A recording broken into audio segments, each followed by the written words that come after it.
अरे तू आलीस, ये ना बस. माझं पुस्तक तूच घेतलंय ना माझं पुस्तक? नाही, तूच घेतलं असलं, कारण मागच्या वेळी तू माझं पुस्तक लपवलं होतंस ना. मग तू शपथ टाकून टाकून सांगत होता की नव्हतं लपवलं.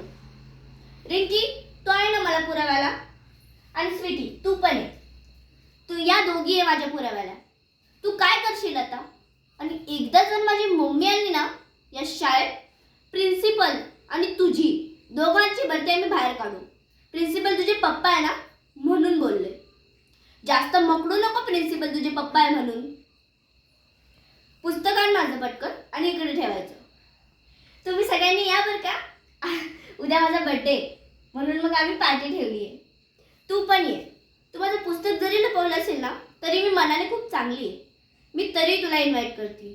बघून घे मी किती चांगली आहे आणि किती वाईट आहे. तुला वाईट वाटली तर वाईट असो, आणि मी चांगली आहे एवढं मला माहिती आहे. बाकी सर्वांना माहिती आहे. तुझ्यासाठी वाईट असेल